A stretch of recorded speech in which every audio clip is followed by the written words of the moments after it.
boards of the tabernacle itself were all made out of this thorn tree wood. Did you know that that word shittim, King James Bible, 33 times? Okay? So here's the acacia, the shittim, the thorn tree, the sprig, the crown of thorns over the skull. And Masonic lore, showing the beast who is buried and occulted and hidden. And he's going to rise up just like yeast inside of dough. He's going to rise up one of these days. You go to the Scottish Rite Temple in Washington, D.C., the Mother Lodge. Okay? You go there, you see columns. There's 33 of them. You go inside, and they'll let you inside. You go inside to the grand room here. There's a throne there where the worshipful master sits. He sits between two other seats. Are you getting it? There's 3 chairs up there. But the throne that the worshipful master sits on just happens to be 33 feet tall. Okay? Washington's monument, the capstone on top of Washington's monument, 3,300 pounds. Is how much that thing weighs. The George Washington Masonic Memorial Temple, just south of Washington, D.C., is exactly 333 feet tall. I wonder who it's a monument to. Think about it. Okay, the beast. The symbol of what they call the Star of David. It's actually the Key of Solomon. A triangle pointing up, fused with a triangle pointing down. The triangle is a symbolic reference to the number 3. So here you have 2 3s together. 33. That's what the hexagram represents. You see it on the Great Seal of the United States.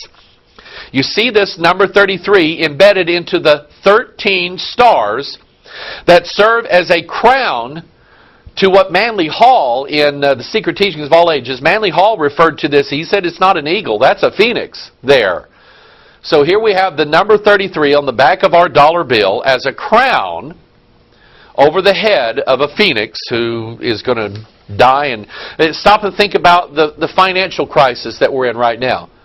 For years, America was the strongest. For years, the U.S. dollar was the currency of the world. You know what I think is going to happen? I think it's all going to come down in a flaming crash one of these days. And something new is going to rise up out of the ashes of that. You watch and see. The Masonic square and compass, it's very, very closely resembles the Key of Solomon, the hexagram. It's a symbolic number of 2 3s put together. And I'm just going back over some information that I've shared with you, hoping to make some sense out of all this. The Japanese, remember that phrase from the rising of the sun? The Japanese flag has the rising sun on it. Okay? And it's the sun god. It was always worshipped. Every culture in the world always worshipped the sun god, whether it was Baal or Apollo or whoever else. They always worship the sun god, Osiris. And here we have the Japanese who worship the sun god, and on their flag, this was the old Japanese flag, but the Navy still uses this flag. Notice the red and white rays coming out of it. You want to know how many there are? There's 32 rays coming out of this, and the 33rd one is the sun. Remember Ben-Hadad and his 32 kings? Remember that? Okay? That's what this is a symbol of. It's a symbol of the beast and his powers in the last days. It's almost like a confederation. Because Ben-Hadad had to gather together all of these other kings. In the book of Revelation, in the last days, when the last battle takes place, here we have the beast and the false prophet, and they have everybody gathered together on their side, hoping to defeat Jesus. Boy, it stinks to be them because it doesn't work. Think about this. All the principalities, all the devils of the world, and all the evil people in the world think that they can conquer Christ. Christ, who is just one man, conquered them all when he was 33 years old on the cross.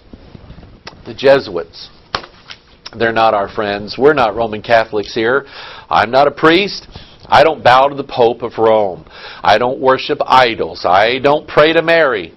The Jesuits, they're the Nazis of the Vatican. Most Jesuits, high-ranking Jesuits, are Freemasons. It's all the same religion, just different names, different colors. But the same theme. Here you have the Jesuit symbol. Notice you have 3 nails. Okay, think about that. The Jesuit symbol is the symbol of the sun. IHS, which in hoc signo, which means in this sign, conquer.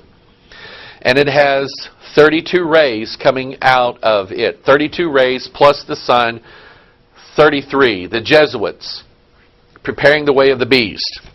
That is also seen in the compass rose. You have a compass rose, which shows you all the cardinal directions. Okay, and by the way, there's cardinals in the Catholic Church too. The compass rose. I got to throw this in here. Okay, we live just south of St. Louis, and we have the St. Louis Cardinals. They just won the 11th World Series. Okay, they won 11 games to win that. Their manager, Tony La Russa, has managed for 33 years, and now he's retired. I don't know. Looks like it. But anyway, the compass rose has 32 points pointing in the cardinal directions, and the 33rd point in the center. That's the center point, the point within the circle. That's the same logo used for the Central Intelligence Agency. Oh, what enlightenment they bring to the world. It's the same thing you see in the United Nations logo. You have 32 sections of the globe here, and the 33rd one in the middle. It's all pointing to the kingdom of the Antichrist in the last days. He is going to rule the entire world. That's what the whole New World Order is all about. It's about bringing in the power of the beast in the last days. Now, I mentioned the Ku Klux Klan. Albert Pike, who is the writer of this book here, was one of the progenitors of the Ku Klux Klan. You say Ku Klux Klan, that's related to racism. Yeah, because everything that we've seen going on in the world tells us that the world is going to create a new super race. And so racism at its core is the religion of the beast in the last days, no doubt about it. So here we have the Ku Klux Klan. And why this particular phrasing here? Why the 3 Ks? Okay, Masons use and the occultists use letters as numbers. A, B, C, D, E, F, G, H, I, J. That's 10. K. K is the 11th letter of the alphabet. So you have K, K, K. 11, 11, 11. 33. Bank of America. And why do I bring banks into this? Because no man may buy or sell save he had the name of the beast or the number of his name. Okay, so we know that all the banking systems of the world have to conglomerate. This is why all the financial systems are being in ruin right now. Something new is going to rise up in its place for them. So we have the Bank of America. And you say, well, that's an American flag there. No, it's not, because it doesn't match an American flag. There's an 11 and an 11 and an 11. 33. And you start looking, you'll see this in different places. So here we have a movie called The Immortals, coming out on November 11th, 2011. And they made a big deal of this. If you looked at all their advertisements, whether it was in magazine or on the internet or on television, Immortals, 11, 11, 11. They wanted you to see that number. And this particular day, why this number came out. They wanted you to know this. Here's what I haven't seen the movie, but here's what the movie trailer said. Before men roamed the earth, there was a war in heaven. The vanquished were renamed Titans, that's the giants, and forever imprisoned in the bowels of Mount Tartarus. You know what Tartarus is? It's one of the Greek words for hell, Hades, the pit. Okay? King Hyperion and his legions, think of that word legion, seek to unleash the Titans and wage war upon this world. You see, they're all down in a pit. And we're going to unleash them so that there can be immortals. 11, 11, 11. And another advertisement, we talked about this last week, tells you that heaven is going to invade the earth. And they're going to clash on 11, 11, 11. 33. Los Angeles, California, which is on the 33rd parallel, on 11, 11, 11. They gathered together these 13. You think of the number 13, Revelation 13, and so on. these 13 crystal skulls. These things come from the thousands of years old. Nobody in the world knows how in the world they were made. There's like this one giant piece of crystal, and nobody can figure out how in the world they were made. And yet they found 13 of them. And some of them that say the Mayans made them or whatever. Occult technology, I mean, you just take your guess. But anyway, here these 13 crystal skulls are taking this little journey. And they're going to end up at Los Angeles, which means the angels. They're going to end up in Los Angeles on the 33rd parallel on 11/11/11. And they're going to have, and think of the skull, the place of the skull. Remember, the skull represents the beast, the Antichrist. And all these skulls were going to join together, and they were going to have this big convocation so that the spirit of these skulls could unleash peace and worldwide happiness and prosperity, and the gods would reign once again, and everybody's going to be... That's what they were doing on 11/11/11. Now, I don't know if it worked, but that's what they were thinking. Somebody sent me this here a while back, and I'm going, okay, I can't pass this one up.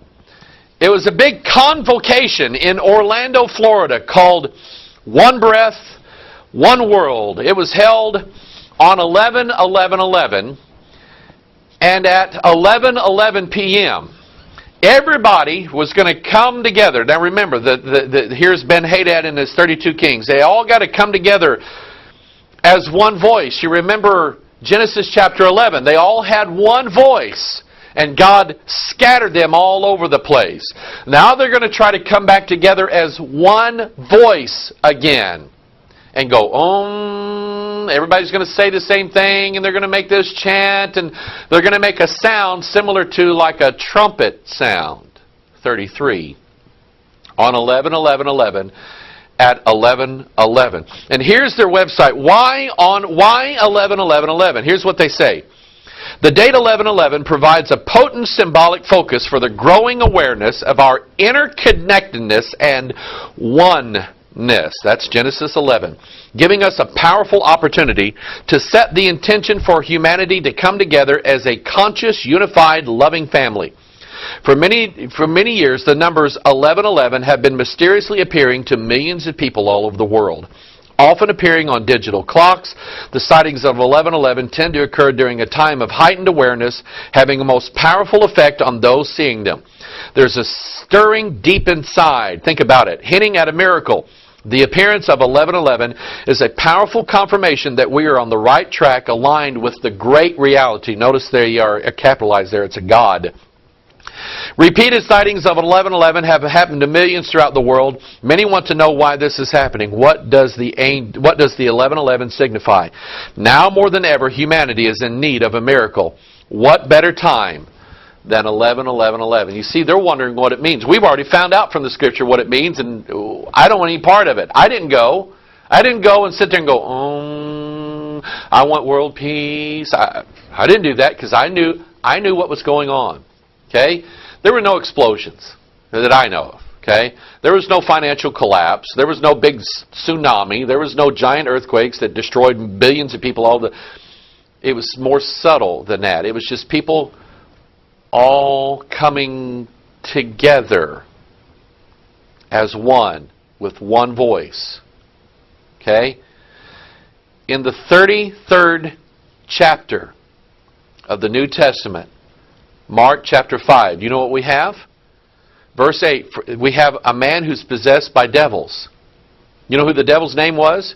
For he said unto him, Come out of the man, thou unclean spirit. And he asked, What is thy name? And he answered, saying, My name is Legion, for we are many. All joined into one man. Okay, 33rd chapter of the New Testament. Go read it. That's interesting because there was a movie come out last year called Legion. It is about Michael, the archangel, who fell from heaven, cuts off his wings, says, I'm mad at God. God was going to destroy the earth. I'm going to put a stop to it. And there's a baby. There's a woman carrying a baby in this movie that Michael, this fallen angel, who cut his wings off,